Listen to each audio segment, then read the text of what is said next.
Hello viewers, আসসালামু আলাইকুম। আমি ডক্টর নুসরাত জাহান দৃষ্টি কাজ করছি ক্লিনিক্যাল সোশ্যাল ওয়ার্কার এবং সেক্সুয়াল হেলথ এডুকেটর হিসেবে আমার verified YouTube channel sex edu with doctor দৃষ্টির সাথে। কিছুদিন আগে দুবাইয়ে অনুষ্ঠিত হলো 24তম যৌন স্বাস্থ্য সম্পর্কিত যে ওষুধগুলো রয়েছে সেটার বিশ্ব সভা, এবং সেই সভাতে আমার সৌভাগ্য হয়েছিল অংশগ্রহণ করার। বর্তমানে দেখা যাচ্ছে যে বেশ কিছু নতুন তথ্য এসেছে।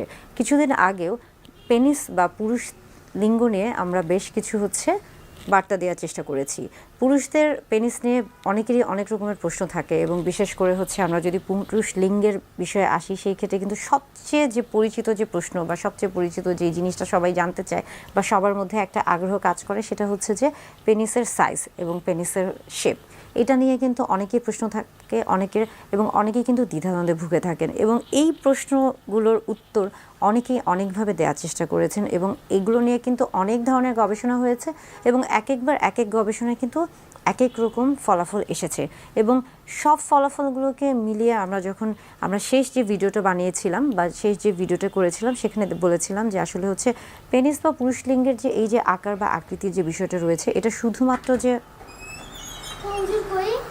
যাও নিচে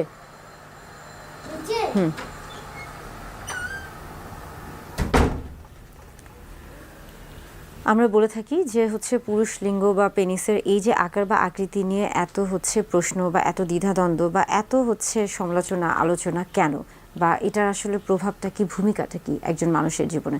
দাম্পত্য জীবনে স্বামী স্ত্রী যখন মেলামেশা করছেন, সেটা যখন আমরা বলে থাকি যে শারীরিকভাবে মেলামেশা করছেন, তখন আসলে অনেকের ক্ষেত্রে এই পুরুষ লিঙ্গ বা পেনিসের সাইজ বা আকার আকৃতি এটা কিন্তু অনেক ক্ষেত্রে গুরুত্বপূর্ণ হয়ে থাকে, এবং অনেকের ক্ষেত্রে কিন্তু এটা গুরুত্বপূর্ণ নাও হতে পারে।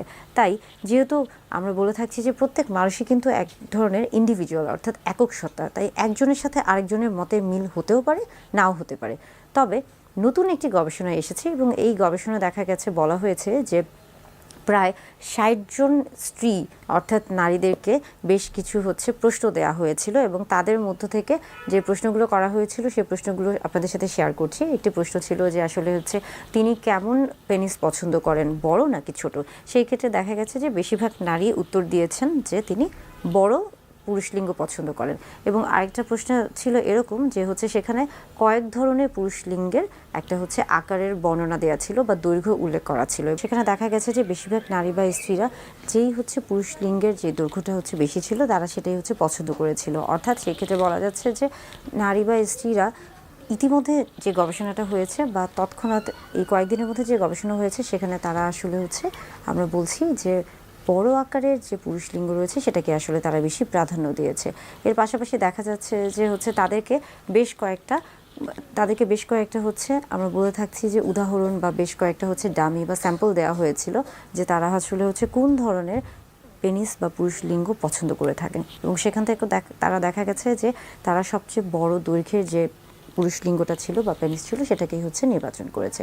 এই থেকে বোঝা যাচ্ছে যে অতিরিক্ত নারী বা অতিরিক্ত স্ত্রীদের ক্ষেত্রে বা বেশিরভাগ স্ত্রীদের ক্ষেত্রে, নারীদের ক্ষেত্রে তারা যেই পেনিসের সাইজ বড় সেটাকে বেশি প্রাধান্য দিচ্ছে। তাহলে সেই ক্ষেত্রে কি আসলে মোটা বা চিকন এটার কোনো সম্পর্ক আছে, বা যৌন তৃপ্তির ক্ষেত্রে বা তাদের যৌন তৃপ্তির ক্ষেত্রে এই যে মোটা বা চিকন এটার সম্পর্কটা কি? সেই ক্ষেত্রেও যখন তাদেরকে প্রশ্ন করা হয়েছে, তখন তারা এটাই বলেছে যে তাদের কাছে তুলনামূলকভাবে যেই পেনিস বা যেই পুরুষ লিঙ্গটা আসলে কিছুটা মোটা, সেটাকেই তারা বেশি প্রাধান্য দিয়েছে।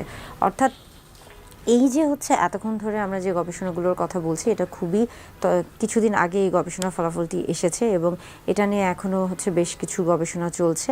তবে আমার কাছে মনে হয়েছে যে আসলে পুরুষ লিঙ্গ বা আমরা বলছি যে পেনিসের যে সাইজ অ্যান্ড শেপের যে ব্যাপারটা, এটা আসলে একান্তই আপনার এবং আপনার সঙ্গী অর্থাৎ স্বামী স্ত্রীর দুজনের মধ্যে সম্পর্ক। আপনাদের যদি পারস্পরিক সমঝোতা ভালো থাকে বা আপনাদের যদি আত্মিক সম্পর্কটা ভালো থাকে, সেই ক্ষেত্রে আসলে এই বিষয়গুলো খুব বেশি প্রভাব ফেলার কথা না। হ্যাঁ, অনেক সময় প্রভাব ফেলতে পারে যদি আপনাদের দেখা যাচ্ছে আপনাদের নিজেদের মধ্যে তেমন কোনো খুব একটা ভালো দৃঢ় একটা বন্ধুত্বপূর্ণ সম্পর্ক নেই। সেই ক্ষেত্রে দেখা যাচ্ছে যে অনেক ধরনের সমস্যা হতে পারে। অনেকেই জানতে চান যে আসলে তিনি পুরুষ লিঙ্গের পরিমাপটা কিভাবে বুঝতে পারবেন, বা তার পুরুষ লিঙ্গ কতটুকু, এই দৈর্ঘ্য এবং প্রস্থটা তিনি কিভাবে বুঝতে পারবেন।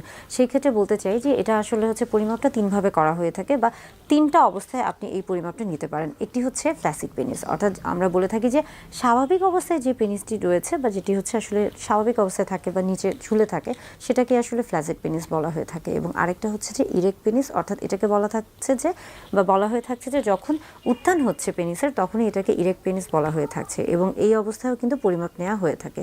এবং আরেকটা হচ্ছে যে এসপিএল, এটাকে বলা হচ্ছে যে স্ট্রেচ পিনাইল লেন্থ, অর্থাৎ যখন আপনার ধরুন যে এই ক্ষেত্রে হচ্ছে আপনার পেনিসটা এখানে হচ্ছে আমরা বলে থাকি যে এভাবে ফ্ল্যাসিড অবস্থায় আছে, ঝুলে আছে এবং সেটাকে আপনি হচ্ছে টেনে সোজা করছেন বা একটু হচ্ছে এই যে চামড়াগুলো রয়েছে এটাকে একটু পিছনের দিকে টানছেন বা স্ট্রেচ করছেন, সেটাকে আসলে এসপিএল বলা হয়ে থাকে। এবং এই ক্ষেত্রে অর্থাৎ ফ্ল্যাসিড বা আমরা ইরেক্ট বা এসপিএল সব ক্ষেত্রে কিন্তু পিউবিক যে বোনসটা রয়েছে, অর্থাৎ এখানে যে পিউবিক বোনসটা শক্ত অনেকটা, যদি আমরা এটাকে পেনিস মনে করে থাকি সেই ক্ষেত্রে এখানে যে শক্ত যে হাড্ডিটা রয়েছে পিউবিক বোনস, সেটার থেকেই কিন্তু আসলে হচ্ছে আপনাকে মাপটা নেওয়া শুরু করতে হবে। এবং এটা কিন্তু টিপ অফ দ্য পেনিস, অর্থাৎ এই যে যেই রাস্তা থেকে প্রস্রাব করা হয়ে থাকে বা হচ্ছে এই টিপ অফ পেনিসের এই পর্যন্ত হচ্ছে পুরো মাপটা নেওয়া হয়ে থাকে এবং এটাকেই কিন্তু আসলে হচ্ছে লেন্থ বলা হয়ে থাকছে। এটাকে আমরা বলে থাকছি যে হচ্ছে পিনাইল লেন্থ। এবং আরেকটা হচ্ছে যে পিনাইল গার্ড, যেটাকে আমরা প্রস্তুতের কথা বলে থাকছি এবং সেটা আসলে মূলত আমরা পিউবিক বোনসের এখান থেকে শুরু করছি এবং এটাকে আমরা ঘুরিয়ে ঘুরিয়ে আসলে হচ্ছে পরিমাপটা নিয়ে থাকি। এবং দেখা যায় যে এটা হচ্ছে স্বাভাবিকভাবে বা এশিয়া মহাদেশের ক্ষেত্রে এই যে পরিমাপটা এটা মূলত 3 থেকে 4 ইঞ্চি দৈর্ঘ্যটা হয়ে থাকে এবং হচ্ছে প্রস্থটা অনেকের ক্ষেত্রে 2 ইঞ্চির মতো হয়ে থাকে। অনেকের ক্ষেত্রে এর চেয়ে কম হতে পারে, এর চেয়ে বেশিও হতে পারে, তবে এটা হচ্ছে আমরা বলে থাকছি যে গড়ে।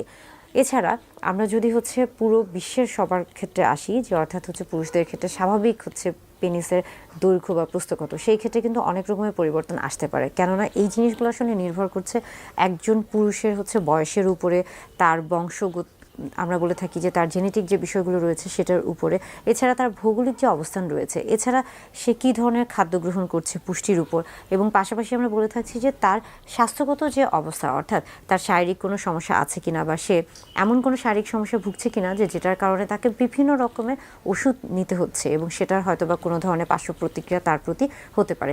এই প্রত্যেকটা বিষয় আসলে হচ্ছে একজন পুরুষ লিঙ্গ বা পেনিসের আমরা বলছি যে দৈর্ঘ্য এবং প্রস্থ সব কিছু কিন্তু এই বিষয়গুলোর উপর নির্ভর করছে।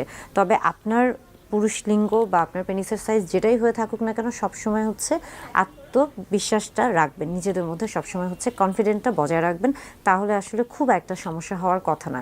সেই ক্ষেত্রে আপনার যৌন জীবনও ভালো থাকবে এবং হচ্ছে আপনি এবং আপনার স্ত্রী, অর্থাৎ স্বামী স্ত্রী দুজনে একটা দাম্পত্য জীবন খুব ভালোভাবে কাটাতে পারবেন।